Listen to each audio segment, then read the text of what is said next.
रात के 10:30 बज चुके थे। गांव के ज्यादातर घरों में दिए बुझ चुके थे। बस कहीं कहीं लालटेन की पीली रोशनी झिलमिला रही थी। ठंडी हवा खेतों के बीच से गुजरते हुए अजीब सन्नाटा फैला रही थी। दूर कहीं कुत्तों के भौंकने की आवाजें माहौल को और डरावना बना रही थीं। रामकिशोर अपने पुराने मिट्टी के घर के बाहर चारपाई पर बैठा था। घर में उसकी पत्नी शांति और 10 साल का बेटा पप्पू सो चुके थे। वह बीड़ी पीते हुए आसमान की ओर देख रहा था। काले बादलों के बीच कभी कभी बिजली चमक उठती और कुछ पल के लिए सब कुछ रोशन हो जाता। उसी वक्त उसने देखा गली के मोड़ से एक आदमी उसकी ओर आता दिखा। लंबा दुबला पतला, सिर पर अजीब सी टोपी और हाथ पर थैला लटकाए हुए। उसके कदम धीमे मगर भारी थे। रामकिशोर ने आंखें मिचमिचाई। इतनी रात में कौन आ रहा है? जब वो आदमी पास पहुंचा तो बोला, भाई साहब, रात हो गई है, कहीं ठहरने की जगह मिल जाएगी क्या? रामकिशोर ने हाथ सेकते हुए कहा, अरे यहाँ तो सब सो चुके हैं। सराय तो गांव से 2 कोस दूर है, पर चाहो तो आज की रात यहीं ठहर जाओ। अजनबी ने हल्की मुस्कान दी। धन्यवाद, बस एक रात की बात है। रामकिशोर ने उसे भीतर बुला लिया। मिट्टी के आंगन में लालटेन टिमटिमा रही थी। शांति जाग गई और बोली, कौन है जी इतनी रात को? कोई मुसाफिर है, रात यहीं रुक जाएगा। शांति ने अनमने ढंग से सिर हिलाया। ठीक है, पर भगवान जाने आजकल कौन कैसा निकल पड़ता है। अजनबी चुपचाप बैठ गया। उसके चेहरे पर एक अजीब शांति थी, लेकिन उसकी आंखें बहुत गहरी और ठंडी लग रही थीं, जैसे उनमें कोई राज छुपा हो। रामकिशोर ने पूछा, कहाँ जा रहे हो भाई? बस कहीं दूर रास्ते चलते जा रहा हूं, कोई मंजिल नहीं। अरे वाह, बिना मंजिल के मुसाफिर, फिर तो भगवान ही साथी है तुम्हारा। अजनबी ने बिना कुछ कहे बस इतना कहा। वही तो है, हर जगह। रात गहराती चली गई। तीनों ने मिलकर खाना खाया। अजनबी ने बहुत कम खाया, बस 2 रोटियां और थोड़ा दाल।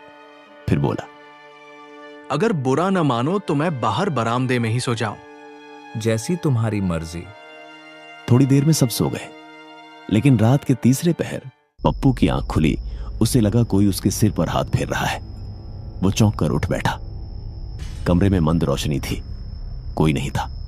उसने माँ बाप को देखा, दोनों सो रहे थे। उसने बाहर झांक कर देखा, अजनबी चारपाई पर लेटा था, पर उसकी आंखें खुली थीं। वो सीधा छत की ओर देख रहा था, बिल्कुल बिना पलक झपकाए। पप्पू डर गया। उसने सिर चादर में छुपा लिया। सुबह जब सब उठे तो अजनबी कहीं नहीं था। बस उसकी चारपाई पर मिट्टी के कुछ अजीब निशान थे, जैसे किसी ने गीली मिट्टी में पैर रखे हों। शांति बोली, देखा न मैंने, कहती थी रात में कौन सा आदमी घूमता है। अरे शायद सुबह सुबह निकल गया होगा। लेकिन उसी शाम जब रामकिशोर खेत पर गया तो चौकीदार ने कहा, कल रात तालाब के पास किसी अजनबी की लाश मिली है। पुलिस आई थी सुबह, कोई पहचान नहीं मिली। कैसी लाश? कहते हैं चेहरा बुरी तरह सड़ चुका था, कपड़े फटे हुए थे, जैसे कई दिन से मरा हो। रामकिशोर के हाथ से खुरपी गिर गई। कई दिन से मरा हुआ, लेकिन कल रात तो वो मेरे घर में जिंदा था। रात को वह बात उसने शांति को बताई। दोनों के चेहरों का रंग उड़ गया। कहीं वो भूत तो नहीं था? रामकिशोर ने कुछ नहीं कहा, बस चुपचाप दीवार की ओर देखने लगा। लेकिन उसी पल दरवाजे पर दस्तक हुई।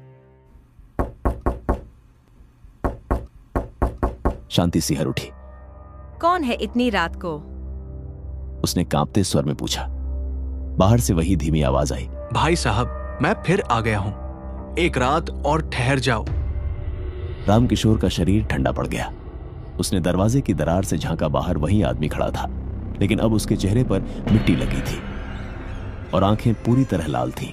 वो बोला, कल रात बहुत अच्छा रहा, आपने बहुत अच्छा स्वागत किया। रामकिशोर का दिल जोर जोर से धड़कने लगा। भगवान का नाम लो, दरवाजा मत खोलो।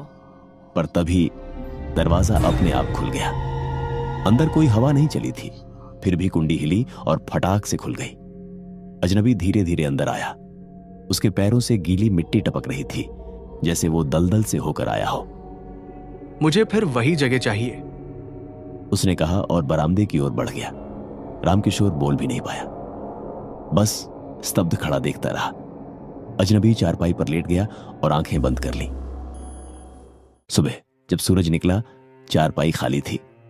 बस उस पर मिट्टी की मोटी परत और एक पुराना लोहे का सिक्का पड़ा था। रामकिशोर ने उसे उठाया तो सिक्का इतना ठंडा था कि उंगलियां सुन्न पड़ गईं। पीछे से पप्पू बोला, बाबा, वो अंकल फिर आएंगे क्या? पता नहीं बेटा, अगर आए तो दरवाजा मत खोलना। रात को गांव के मंदिर में घंटियां बजने लगी। पुजारी चिल्ला रहा था, तालाब के पास मत जाओ, वहां किसी की आत्मा भटक रही है। लेकिन उसी वक्त तालाब के किनारे एक परछाई धीरे धीरे उभरी। वही लंबा दुबला आदमी, उसके हाथ में वही लोहे का सिक्का था और होठों पर एक रहस्यमयी मुस्कान। उसने आसमान की ओर देखा और बोला, ठिकाना मिल गया। अब हर रात किसी नए घर में। सुबह के सूरज ने गांव के ऊपर सुनहरी रोशनी फैला दी थी, लेकिन रामकिशोर के घर के आसपास एक अजीब सी ठंडक बनी हुई थी। हवा चलती तो जैसे कानों में फुसफुसाहट सुनाई देती। मुझे फिर वही जगह चाहिए। शांति चूल्हे पर रोटियां सेक रही थी, पर उसके हाथ कांप रहे थे। पप्पू खिड़की से बाहर झांक रहा था और हर परछाई को देखकर सहम जाता। रात की वह घटना, दरवाजा अपने आप खुल जाना, अजनबी का फिर लौट आना, सब कुछ जैसे किसी बुरे सपने की तरह दिमाग में घूम रहा था। रामकिशोर खेत पर जाने की तैयारी कर रहा था, पर उसके पांव बार बार ठिठक जाते। कहीं वो फिर ना आ जाए। अब दिन निकल आया है। रामकिशोर ने खुद को दिलासा दिया। दिन में भूत नहीं आते। लेकिन उसे खुद अपने शब्दों पर भरोसा नहीं था। गांव में उस दिन अजीब माहौल था। तालाब के किनारे जहां उस अजनबी की लाश मिली थी, वहां अब लोगों की भीड़ लगी थी। पुलिस ने जगह घेर रखी थी, पर जैसे ही लोग पास जाते, ठंडी हवा का झोंका उन्हें पीछे धकेल देता। रामकिशोर ने दूर से देखा, वही चेहरा, वही कपड़े। उसका शरीर मिट्टी में आधा दबा हुआ था। पुलिस वाले कह रहे थे, लगता है किसी ने कई दिन पहले मारकर फेंक दिया। रामकिशोर का गला सूख गया।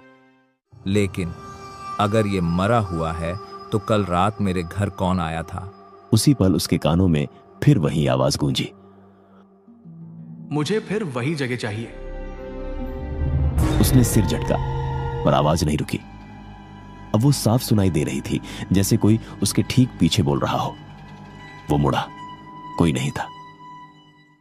शाम तक उसका मन बहुत बेचैन रहा। जब घर लौटा तो देखा कि शांति और पप्पू दोनों बरामदे में बैठे हैं। शांति, कुछ हुआ है क्या?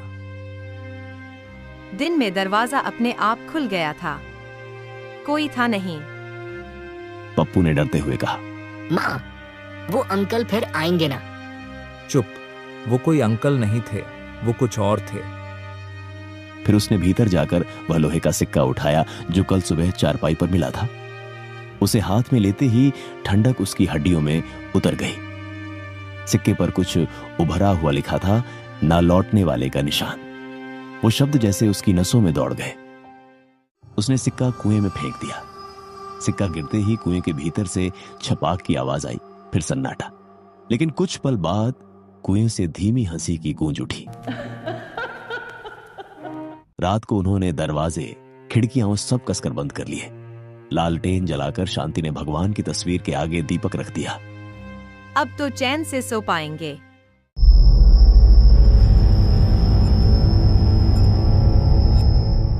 पर आधी रात को दीपक अपने आप बुझ गया। सारे कमरे में अंधेरा छा गया। रामकिशोर को नींद नहीं आ रही थी। अचानक उसे लगा कोई आंगन में चल रहा है। उसने खिड़की से झांका। बरामदे की चारपाई पर वही अजनबी बैठा था, सिर झुका हुआ, हाथ में वही सिक्का जो उसने कुएं में फेंका था। तू फिर आ गया। अजनबी ने धीरे से सिर उठाया। उसकी आंखें अब बिल्कुल काली थीं और होंठों से मिट्टी झर रही थी। तुमने मेरी चीज फेंक दी। वो तुम्हारा सिक्का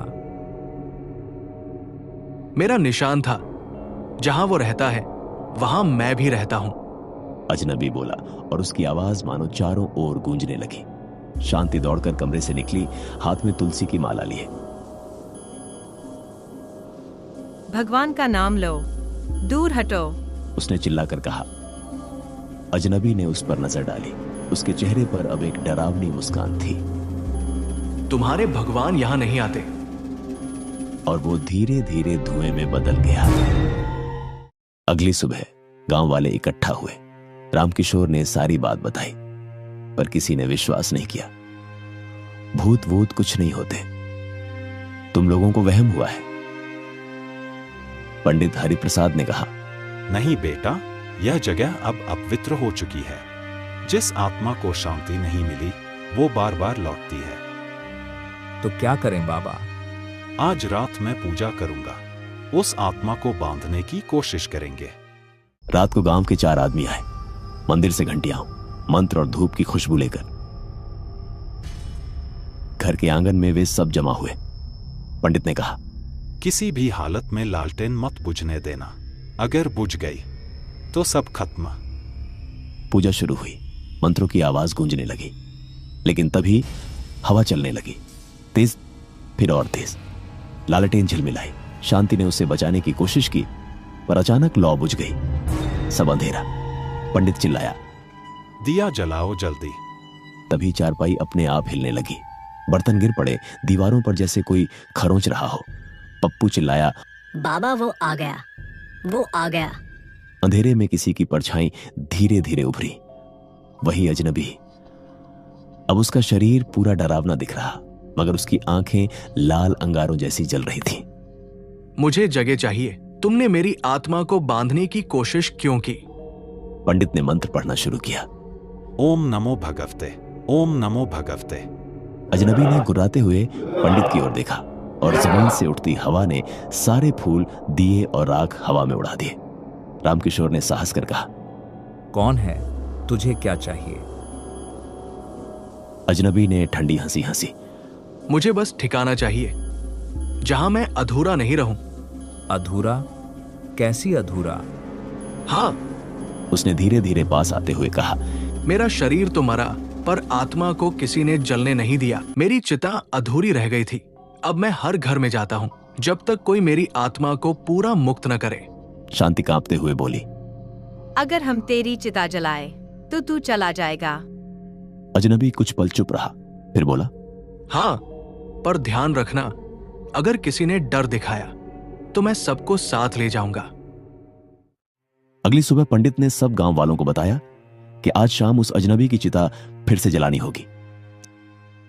सबने मिलकर तालाब के किनारे लकड़ियां रखी और उसकी अधेली लाश वहां लाई गई।